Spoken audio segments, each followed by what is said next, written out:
लगा था। सत्ताधारियों के काम आना और खुद सत्ताधारी बनने का अंतर और फायदा देख बाहुबली राजनीति में हाथ आजमाने लगे थे। दुलार चंद्र ने भी क्षेत्रीय दबंगई और मजबूत सामाजिक आधार को राजनीतिक शक्ति में बदलने की कला सीख ली थी। माओवादी समर्थक माने जाने वाले दुलार चंद यादव की यादवों पर तो पकड़ थी ही, गरीबों और पिछड़ी जातियों पर भी उनका सिक्का चलता था। 90 के दशक में सियासी शक्ति की चाहत लिए उन्होंने राजनीति में कदम रखा। 1990 के विधानसभा चुनाव में मोकामा से वो बाहुबली अनंत सिंह के बड़े भाई दिलीप सिंह के खिलाफ लोकदल बी से चुनाव में उतरे, लेकिन दिलीप सिंह के हाथों मामूली अंतर से दुलारचंद को हार का मुंह देखना पड़ा। 90 के दशक का ये वही दौर था जब लालू प्रसाद यादव ने अपनी नई पार्टी राष्ट्रीय जनता दल बनाई थी। दुलारचंद यादव ने लालू यादव से हाथ मिला लिया। बाद में वो आरजेडी के टिकट पर भी चुनाव लड़े, लेकिन जीत नहीं मिली। चुनाव में हार के बावजूद उनकी लालू यादव से नजदीकी बढ़ती गई और एक समय में वो लालू यादव के बेहद करीबी और भरोसेमंद लोगों में शामिल हो गए। आरजेडी से जुड़ने के बाद मोकामा और बाढ़ के टाल इलाके में दुलार चंद ने पार्टी की राजनीतिक जमीन मजबूत करने में अहम भूमिका निभाई। एक दौर ऐसा भी आया कि उनकी गिनती आरजेडी के वरिष्ठ नेताओं में होने लगी थी।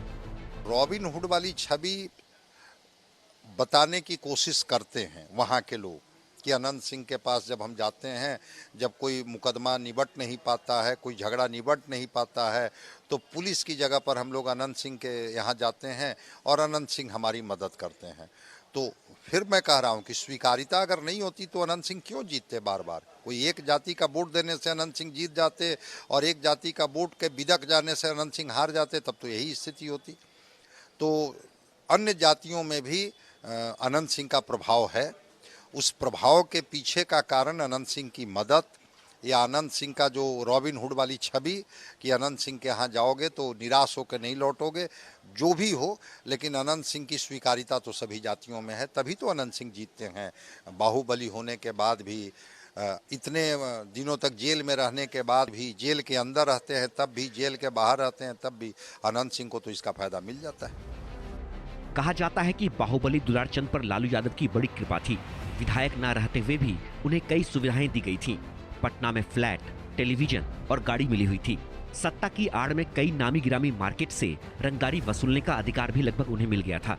कहते हैं राजनीति में स्थिर और स्थायी कुछ नहीं होता, समय के साथ सत्ता पर अधिकार बदलता रहता है। पहलवानी के दांवपेच के साथ दुलारचंद यादव राजनीति के दांवपेच भी समझने लगे थे। समय के इस नब्ज को दुलारचंद ने समय रहते भांप लिया था, इसलिए उनकी राजनीतिक निष्ठाएं भी समय के साथ बदलती रहीं। बिहार की सत्ता के बदलते समीकरण के अनुसार दुलारचंद का सियासी सफर किसी एक पार्टी तक सीमित नहीं रहा। Bureau report, India news.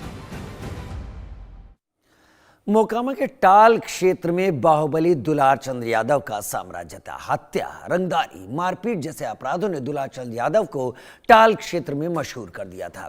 धीरे धीरे बाहुबली की छवि मजबूत होती गई तो दुलार चंद ने सत्ता का स्वाद चखने के लिए राजनीति में कदम रखा।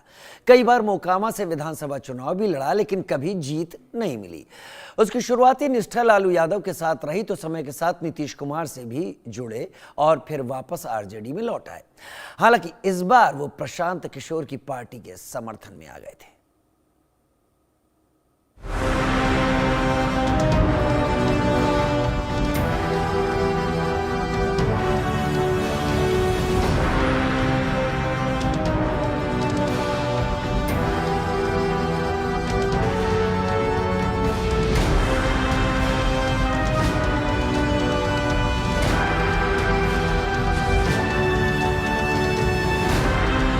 नब्बे के दशक में मोकामा टाल क्षेत्र का आतंक कहे जाने वाले दुलारचंद यादव पर घूसखोरी और बाढ़ के कई थानों में मुकदमे दर्ज थे। कहा जाता है कि दुलारचंद यादव एक दो बार नहीं बल्कि 30 से 32 बार जेल जा चुके थे। कभी चोरी और कभी हत्या की कोशिश, तो कई बार मारपीट के लिए भी उन्हें जेल जाना पड़ा था। 1991 के एक हत्याकांड ने उनकी बाहुबली की छवि को और भी मजबूत कर दिया था। तारीख थी 16 नवंबर 1991। लोकसभा के मध्यावधि चुनाव के दौरान बाढ़ के पंडारक में एक मतदान केंद्र पर कांग्रेस नेता सीताराम सिंह की गोली मारकर हत्या कर दी गई थी। इस केस में दुलारचंद यादव के साथ 4 लोगों का नाम भी आया था। इनमें नीतीश कुमार का नाम भी शामिल था, लेकिन रिपोर्ट्स के मुताबिक बाद में पुलिस ने नीतीश और एक अभियुक्त पर लगे आरोपों को खारिज कर दिया था। हत्या के जिस मामले में दुलार चंद के साथ मुख्यमंत्री नीतीश कुमार का नाम था, उसको लेकर लंबे समय तक राजनीति हुई। विपक्षी दल उसको लेकर नीतीश कुमार पर निशाना साधते रहे और उनको कटघरे में खड़ा करते रहे। जेडीयू जो उनका दल है लगातार सफाई देता रहा, बीजेपी जो सहयोगी है वो भी सफाई देती रही, लेकिन ये सवाल लगातार उठ रहा था तब तक जब तक इसमें सुप्रीम कोर्ट का फैसला नहीं आ गया। 1995 में भी दुलारचंद यादव ने मोकामा से ब्रिजनंदन यादव के खिलाफ विधानसभा चुनाव लड़ा था। तब उन्होंने कहा था कि लालू यादव बिहार के चीफ मिनिस्टर होंगे, लेकिन टाल का चीफ मिनिस्टर मैं हूं। हालांकि उस चुनाव में भी दुलारचंद को हार ही मिली थी। दुलारचंद यादव ने लोकदल के बाद आरजेडी के साथ लंबा सियासी सफर तय किया। यहां तक कि लालू यादव के मुश्किल वक्त में भी वो लालू परिवार के साथ खड़े रहे। लेकिन 2017 के बाद वो नीतीश कुमार की पार्टी जेडीयू से जुड़ गए। दरअसल नीतीश कुमार से उनकी नजदीकी 90 के दशक से ही रही थी।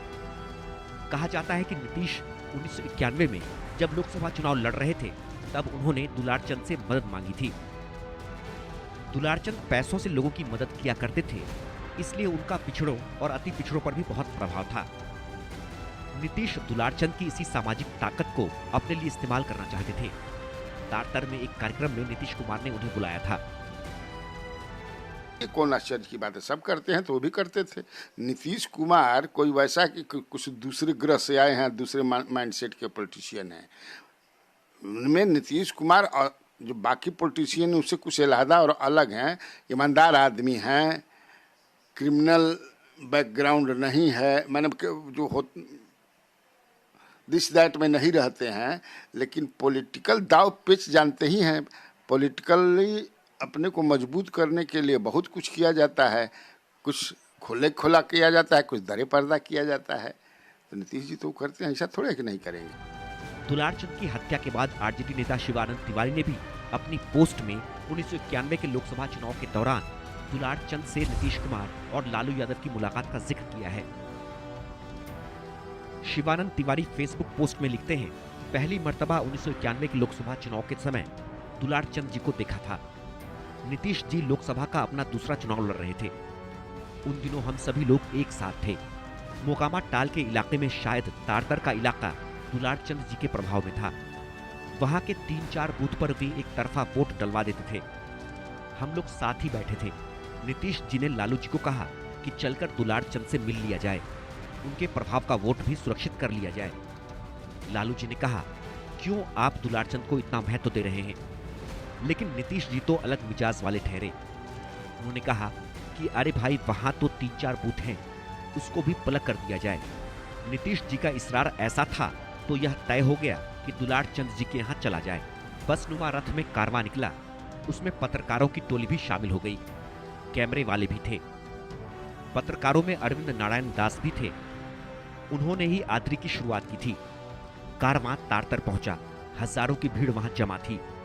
दुलारचंद ने सबका सत्कार किया और नीतीश जी के सर पर पगड़ी बांधी। लालू जी के सर पर बांधा ही फोटो पत्रकारों को अच्छी तस्वीर मिल गई। बाहुबलियों और पॉलिटिशियंस की दोस्ती नई नहीं है, पुरानी दोस्ती है। पहले वो रात में छिपकर मिला करते थे, फिर सामने आने लगे, यानी सेवा सत्कार करने लगे नेताओं का, और उसके बाद बाहुबली खुद ही नेता बनने की दिशा में आगे बढ़े।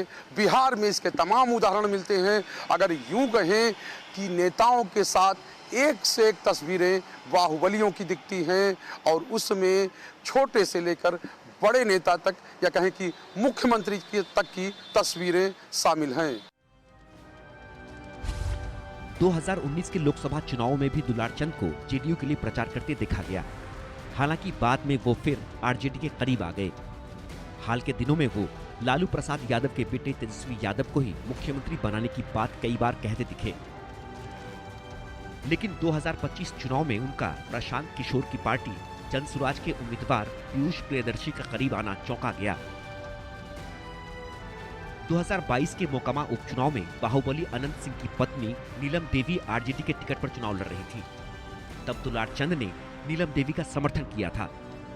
उपचुनाव में नीलम देवी का सपोर्ट तो किया, लेकिन दुलारचंद यादव की अनंत सिंह से उनकी रंजिश पुरानी थी। दोनों ही मोकामा टाल क्षेत्र के बाहुबली अनंत सिंह भूमियार और माओवादियों के सख्त खिलाफ, तो दुलारचंद यादव समुदाय से और माओवादी समर्थक, दोनों टाल क्षेत्र की राजनीति के दो प्रभावशाली चेहरे। हालांकि बीच में एक समय ऐसा भी आया जब दुलारचंद यादव अनंत सिंह की खूब तारीफ भी किया करते थे, लेकिन फिर दोनों के बीच तनाव की भी खबरें आती रहीं।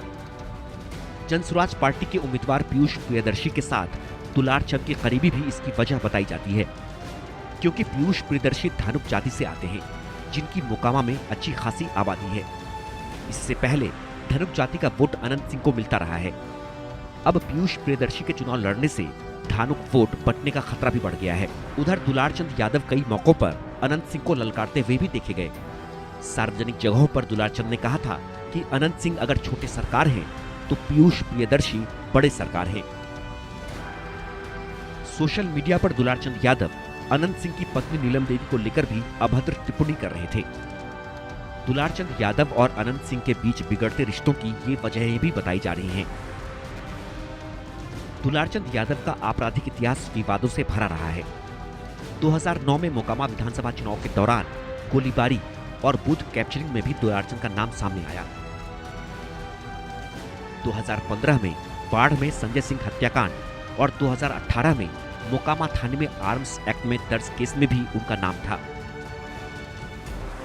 2019 में पटना के ग्रामीण इलाके से पुलिस के दुलारचंद को कुख्यात गैंगस्टर बताकर गिरफ्तार करने की भी खबरें मीडिया में आई थी। हालांकि कहा जाता है कि कई मामलों में बाद में वो बरी हो गए थे।